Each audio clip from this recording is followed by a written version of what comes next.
I'm Glenn Caballo.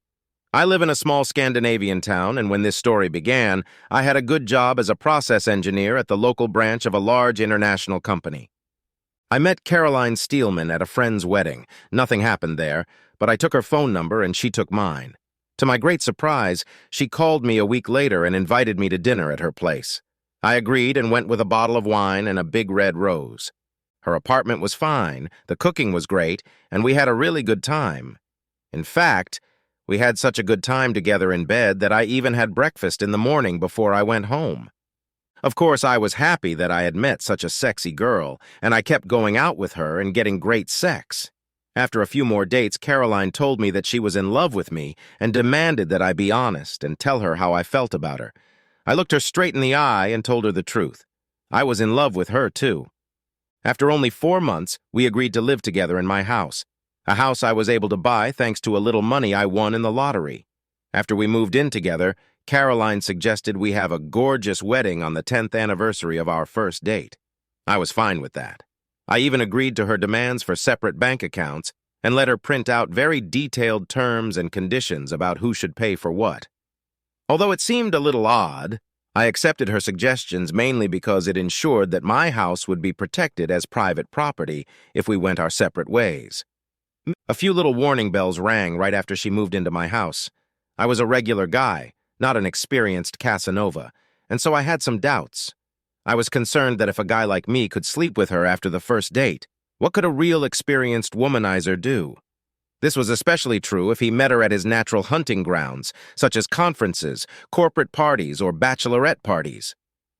There were no suspicious signals, and the warning calls soon fell away because Caroline and I had a good relationship. In fact, it was much better than many of our friends. Caroline and I promised to keep our family out of trouble, and after every divorce we witnessed among our friends, we even grew closer. Caroline became pregnant, and we had our daughter Alice. However, no one is 100% perfect, and we faced our first serious marital problem after 8 years and 7 months together.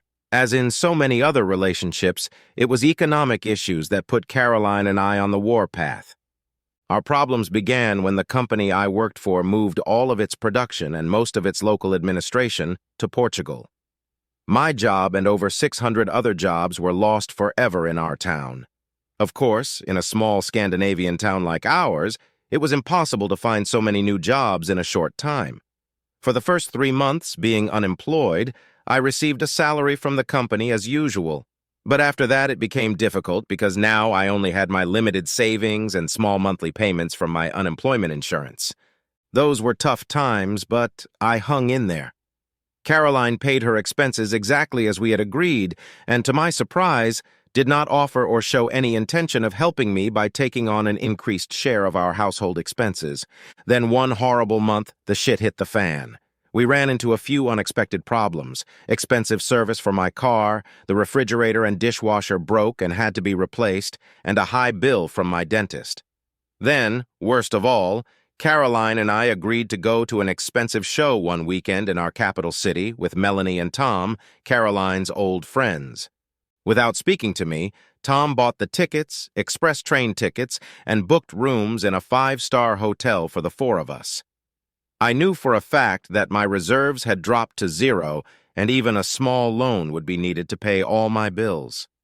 I had no interest in using any credit to go to a 5-star hotel and a freaking show, nor did I want to use any part of my last reserve, stock in a profitable company that I intended to save for more important things if my house got into real trouble.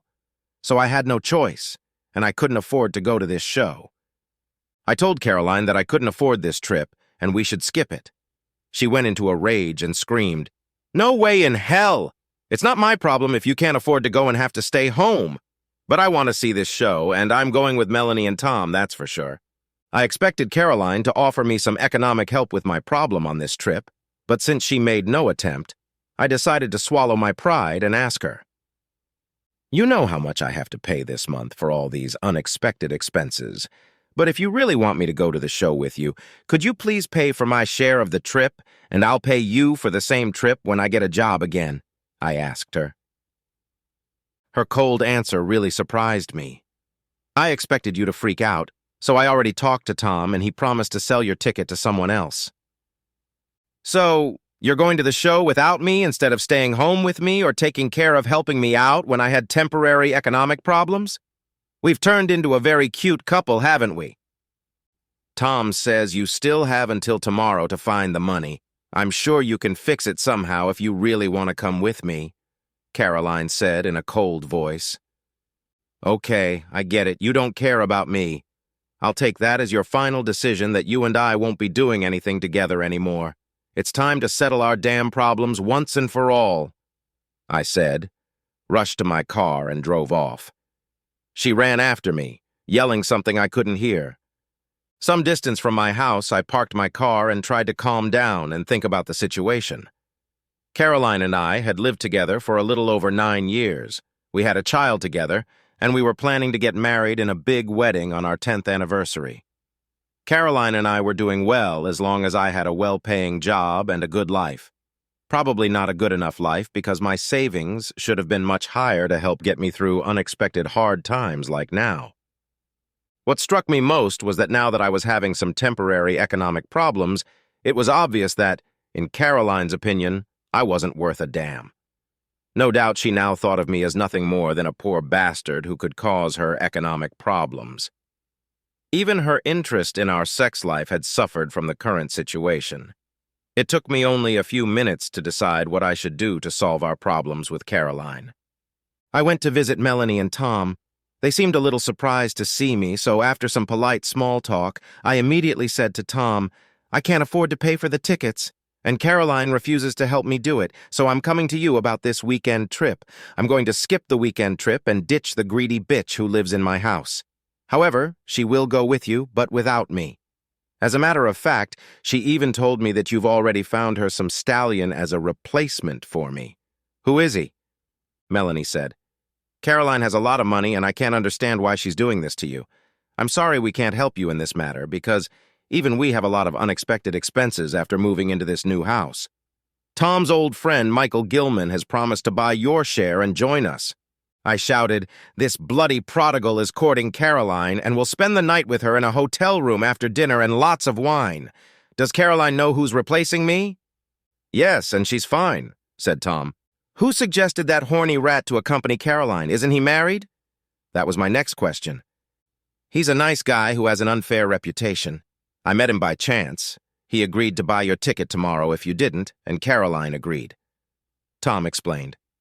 "I lost my job, but not my pride. You can bet that my economic problem is only temporary, and I can promise you that our 9 years together with that now shameless slut Caroline will get a permanent solution tonight. She can have her damn lavish wedding, but it will be without me. Be sure of that." I told them in a loud voice, and I could see in their faces that they hadn't expected such a harsh reaction from me. Tom understood my anger and tried to calm me down by saying, No, it's not what you think. Michael and I will live in one room and the girls in another. That's the agreement. You can take my word for it that nothing bad will happen to Caroline and Michael." "Do you two really think I'm an idiot for believing such bloody nonsense? Do you really believe a seasoned girl hunter like Michael Gilman would pass up such a great opportunity to sleep with Caroline? She's mad at me because I'm in economic trouble, which is why she'd rather go there with him. But I can promise you I don't give a shit if my whore Caroline's ex screws him. She might even attract new customers from the nearby whore street. I think it's a good time to call Michael's wife for a friendly chat," I said, before asking if they still had any cardboard boxes left after moving into the new house. Melanie said, "Please calm down, it's not as bad as it looks. Tom and I can swear and promise you that Caroline won't do anything stupid. Why do you need boxes?" "Michael Gilman's bloody whore is getting out of my house. If I agreed to that without kicking her out of my house, I'd be a real laughingstock amongst all my friends. Never, damn it, never. Can I leave her things in your garage while you're away? Otherwise, they will be stored on your lawn." Melanie objected loudly to my intentions of kicking Caroline out of my house, but Tom gave me 10 folded cardboard boxes and a spare key to their garage. I got the feeling that he was really enjoying the situation. I knew Caroline had gotten the call about my plans as soon as I left Melanie and Tom, and I expected an angry Caroline to meet me at the door. Instead, I found her crying at the kitchen table. As soon as she saw me, she started sobbing. I'm sorry, I'm sorry, I'm sorry, I'm sorry. Please forgive me for being stupid and selfish. I'm really ashamed of what I said before you left. Please forgive me. Of course I understand the problems, and of course we are a family that will fix everything together. I've already told Melanie that we're going on this trip together, and she doesn't have to worry about any payment. Tom must have been stupid to offer your ticket to Michael, but please believe me that it wasn't my choice. Melanie and Tom didn't tell me who wanted to buy your ticket. Please believe me and forgive me. Tom told me a whole different story about that damn ticket. Feel free to go to your damn show with that gigolo all you want, but you must be an incredibly naive bitch if you think that after a few drinks you can share a bed with one of the most successful-looking girls in our city for a whole night without being tempted by sex. Please spare me any further nonsense and lies because I don't give a shit about what you do anymore. Enough is enough. I've had enough shit from you and I can't take it anymore. Now she started crying loudly, and after a while she sobbed. Please forgive me for everything I said and did. I love you, only you, and please come to this show with me. But if you don't go, I won't go. Hell no! I'm not going to that damn show or anywhere else with your damn so-called friends, and I don't care where you go or what kind of lustful harlot you go with. You really wanted to humiliate me amongst all my friends and acquaintances by spending the night with Michael Gilman. As I said to Melanie and Tom, I lost my job, but not my pride. Why the hell are you sharing a bed with me if you don't care about me and my feelings? Caroline skipped the trip and stayed home with me, but it was a cold weekend, although she did her best to cheer me up. It later came to my attention that Michael Gilman was bragging to his friends that his old buddy Tom had set him up with a great married girl. They were going to stay at a nice hotel during a weekend trip when his wife was at the spa. Subsequently, when his friends teased him about being a dreamer because the married woman didn't go and he went there with his brother instead, he got angry. Rumor had it that Michael then promised his friends that he would have the last laugh and screw that married broad another time instead. When I told Caroline about Michael's bragging and promises, she laughed and promised me that it wouldn't happen. At least not before the Sahara Desert turned into a swamp. After a while I calmed down, but I still had serious doubts about Caroline's love. She really begged me to give her a second chance. To my surprise, she even, without any argument, accepted my condition that Melanie and Tom should never be invited to our home, and certainly not to our wedding and wedding reception. Less than a month after our argument about going to the show, I got a new well-paying job, and Caroline celebrated by taking me on a romantic weekend trip to Paris. For good reason, she paid for everything: airfare, hotel, and a great show at the Moulin Rouge. We had a good and very romantic time together with great sex. Caroline pretended to be French and did many of the things they are famous for. A great trip indeed. But I got the feeling that our relationship would never return to the level it was before the canceled weekend trip with Melanie and Tom. I was right on that point, and a month later Caroline gave me the following surprise. On Saturday morning, she told me that she and Melanie had arranged to go shopping in our county capital. It's about 80 kilometers from our town, and she needed our car for this trip. She would be without the kids. This surprised me, and I asked, "Why this time without children? You and Melanie always go shopping with the kids, and I'm sure Alice needs something. Because Melanie will be buying Tom's birthday present, and we will visit a lot of fancy stores during a busy day. It would be too boring for the kids." Our car was actually my car because I paid for it, so I asked, "Why my car? Both Melanie and Tom have cars. Why should I pay Melanie's expenses for a gift for her freaking creepy husband? The man who did everything he could to set you up with his buddy Michael Gilman? Because Melanie's car is out of commission, and Tom has important things to do, and don't worry about gas, we'll pay for it," she said in an arrogant voice. She was better dressed than usual for a shopping trip and even a little more makeup than usual. That, along with my Melanie shopping car, gave me a strange feeling that something might be wrong. As Caroline went to the bathroom before leaving, I thought of a simple trick and turned off the ringtone on Caroline's cell phone. As I followed Caroline to the door, I noticed that she was wearing high heels. No sane woman would wear high heels during the day in an old downtown with lots of cobblestones. I put my arm around her and said, I have a strong feeling that what you are going to do today is really stupid and wrong. I can't stop you from going where you're going, but please don't jeopardize our wedding by going out with Michael Gilman today." She turned ash gray and left without further comment. I checked Tom online and learned that his 38th birthday was 71 days early. Hardly an occasion for a big celebration with valuable gifts, I thought. Living in a small town has many advantages, but also some disadvantages. Even regular people can know a lot about each other, and there are even those whose main interest is to know a lot about friends and acquaintances. After the canceled weekend trip, I started using every source available to find out anything about Melanie, Tom, and Michael. I knew that Michael Gilman had had his driver's license revoked for 3 months for speeding. Then I even got some useful, nasty gossip about Melanie, which I had no intention of spreading unless Tom and his wife tried to ruin my relationship with Caroline. About 20 minutes after Caroline left, I pretended I couldn't find Alice's favorite outfit that she wanted to wear to the birthday party later that day and called Melanie on her cell phone. She answered immediately. To my surprise, I could hear her daughter and Tom arguing in the background for a few seconds, and it was obvious that she had rushed into the other room and closed the door behind her. Now I realized that something was really wrong, and Melanie wasn't in the car because I couldn't hear Caroline's favorite music from the car stereo. It was obvious that Melanie and Caroline were not together. However, I pretended that everything was fine and said, "Caroline's cell phone doesn't seem to be working for some reason. Could you give her your phone for a few seconds because I have a very important matter I need to ask her about?" "Sorry, but we are at a gas station at this very moment because Caroline had some tummy problems and needed to go to the ladies' room, but I'll tell her to call me as soon as she gets back," Melanie told me in a slightly concerned voice. No doubt Caroline was alone or with someone else, doing something I wasn't supposed to know, and Melanie was at her house covering for her. But the cell phone being turned off created an unexpected problem for them. It didn't take some Einstein to guess what Caroline was into. Betting on Michael Gilman would be a game of ironclad odds. What could Melanie do?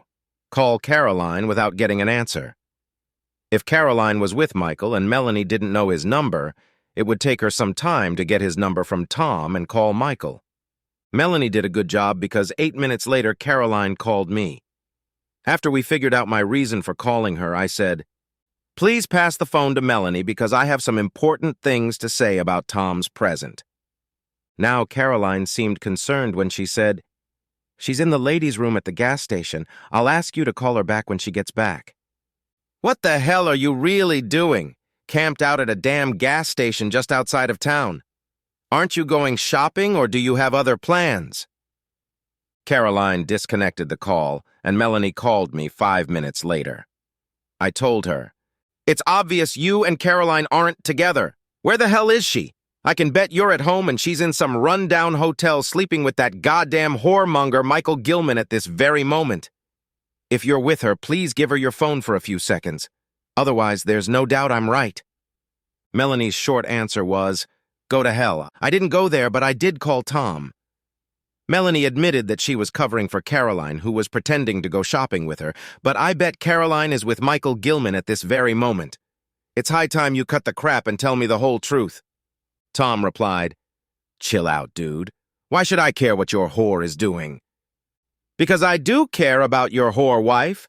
Ask her why Anders Janten is bragging about getting her 2 years ago during their trip to the Union Conference at that famous West Coast spa.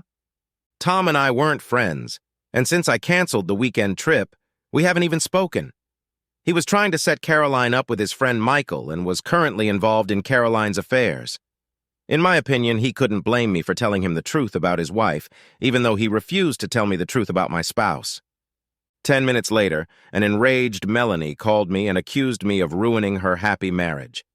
I told her that the only thing I had done was to get even for helping Caroline cancel my planned wedding. If she had told me right away about Caroline and Michael during my first call to her, she would still be a happy wife. Then she yelled, "Go to hell and take your damn whore and illegitimate child with you." That phrase hit me hard, really hard. I called Caroline's cell phone, and now she answered the phone. I asked her, "Melanie just called me and told me that Alice is an illegitimate child. Is that true?" She must have been in shock because she screamed, "Why did she tell you that?" I guess because you and Michael Gilman ruined even her marriage. Why don't you ask her?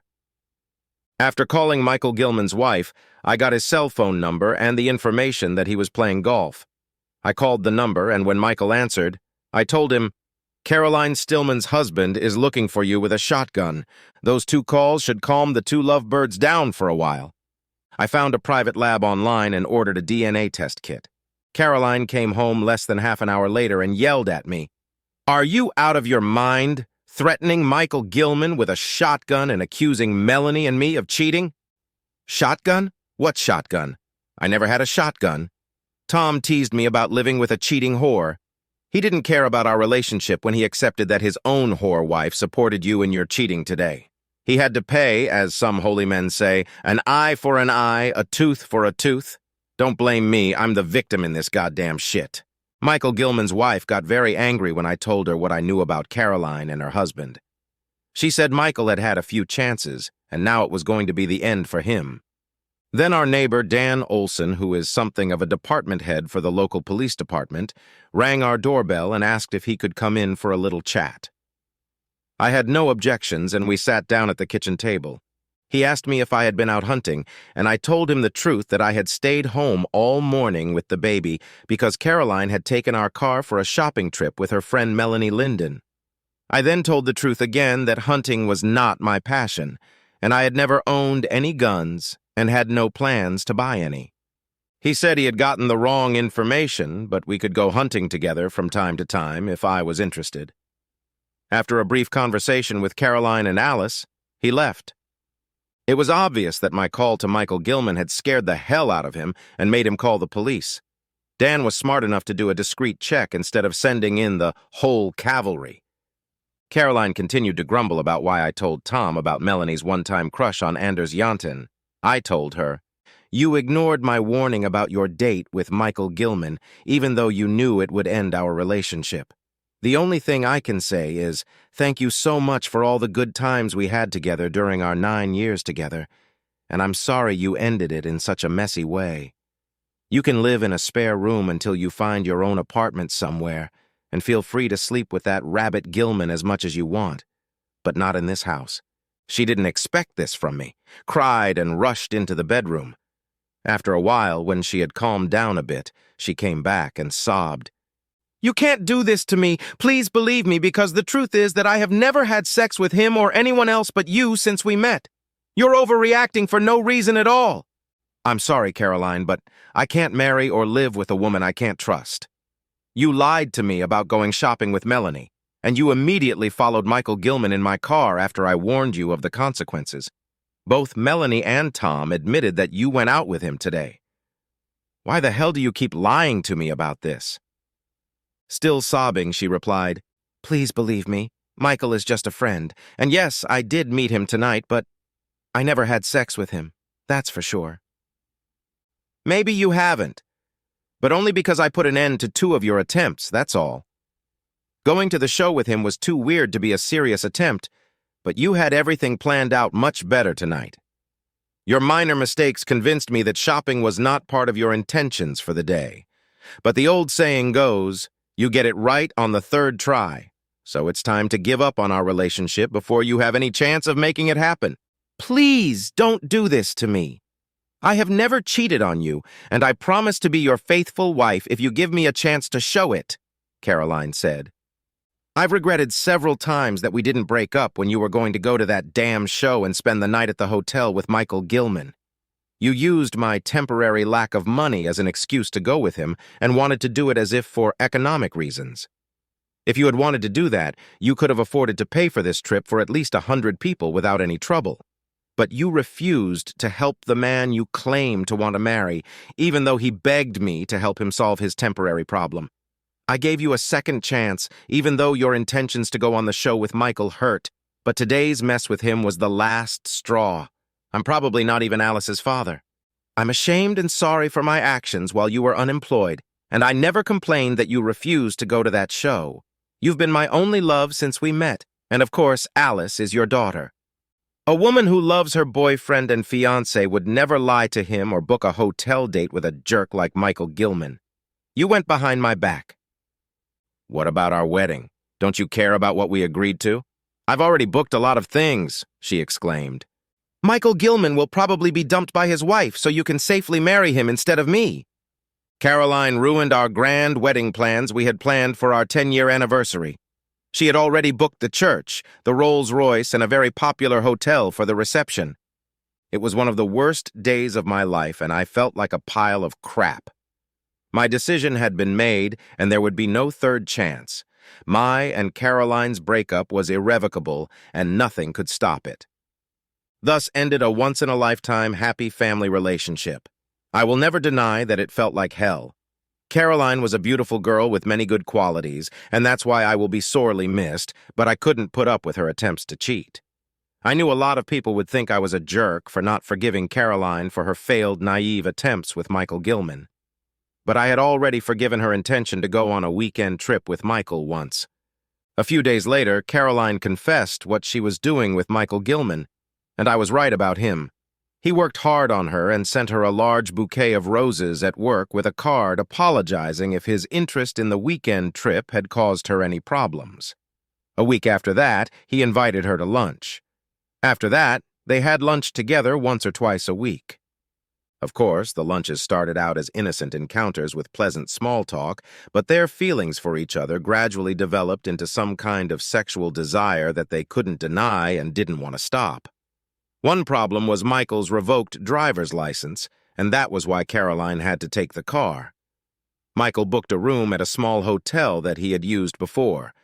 Caroline said she started regretting all of this already at our door when I warned her about canceling the wedding if she dated Michael Gilman. She told him I suspected her of cheating on him and wanted to call it off, but Michael, who had already paid for the room, convinced her to go ahead. So she did. The room wasn't ready when they got to the hotel, so they went to a coffee shop where they got a call from a concerned Melanie who suggested she cancel. When Caroline called me and I asked her to give the phone to Melanie, she began to fear the worst, and when she called Melanie to call me back, Melanie yelled at her, "Skip the damn date and go home before it's too late." She wanted to do that, but Michael refused to go, so they started arguing until Melanie called again and told her that I had found out exactly what she was up to. A furious Michael began to realize that all his plans for sex were falling apart. Now even Caroline had lost her temper and told him she was sorry as hell for agreeing to this damn date with the high risk of canceling her wedding and breaking up the family relationship. Then, a completely insane Melanie called again and screamed that I had ruined her marriage. My final call asking if Alice was a child out of wedlock made Caroline scream in frustration and run for the car. Then there was the call to Michael warning him that I was after him with a shotgun. That call scared him, and he didn't dare go home with Caroline in her car, so he took a cab. A crying Caroline said that she would never in the rest of her life be able to understand why she didn't stop her stupid date when she still could have saved her wedding and future with me and Alice. Then shit really hit me when I got the results of the DNA test that said A and B weren't related, but A and C were. In other words, Caroline is Alice's mother, but her father is not me. I decided it was best to contact a lawyer before discussing this with Caroline. Now that there was nowhere to go, Caroline preferred to confess to me at home, rather than in court, about how she got pregnant and who did it. She wasn't on the pill. We were doing everything we could to get her pregnant. She was at a conference at the time and after a fun party spent the night with Nicholas Albertson, a handsome married man, father of 3. Neither Caroline nor I ever suspected that I was not Alice's father. My attorney began a long legal process to get Nicholas Albertson to return my money and take over the payments until Alice turned 18 or 25 if she got a college education. Joint custody of Alice was out of the question, but Caroline and I agreed that Alice could see me as much as she wanted and would keep her room in my house. I wasn't her real father, but I was the only father she knew, and I would always be there for her. It wasn't Alice's fault her mom was a whore. Tom took Melanie's cheating with resentment, very hard indeed. After Melanie's confession, he went straight to Anders Janten and beat the crap out of him, sending him to the hospital for a week. Since Tom's revenge was witnessed by Janten's wife and his 2 children, Tom didn't escape a few months in jail. Caroline earned the new nickname Divorce Queen because her failed attempts to cheat on me with Michael Gilman resulted in 5 divorces, which, at least in our town, was a record. The divorcees were Melanie and Tom, Nicholas Albertson, Alice's father, and his wife, Melanie's lover, Anders Janten, and his wife, Michael Gilman, and his wife, and of course, Caroline and me. I imagine it will be a tough time for all involved, although time will probably heal the wounds sooner or later. After all, we are not alone with this experience these days. Almost half the population has gone through a divorce. There was no winner in my family, but 3 losers, and I was very sorry for the problems we created for Alice. Alice continued to spend more time with me in her old house than in Caroline's new apartment. She paid a high price for what Caroline had done. From what I was told, Caroline hoped I would forgive her and take her back. I wasn't feeling too good myself after all the crap I'd been involved in such a short time. Losing my job, economic problems, trying to cheat Caroline, breaking up with her, and worst of all, having it thrown in my face that I wasn't being a father to my daughter. Although I'm getting several invitations from interested women, I haven't dated anyone yet, probably because I'm still mourning my lost family and it hurts like hell. Upon much reflection, I can't understand how Caroline could be so passionate about dating a fucking dog like Michael Gilman, that she, even after my grave warnings, didn't hesitate to take a chance and throw away our wedding and everything we had together. One of the strange mysteries in this sad story is that now that both Caroline and Michael are free and living on their own, they have lost all interest in each other and are not seeing each other at all. The only thing I am sure of is that although Caroline Steelman is a lovely girl, she will never be my wife.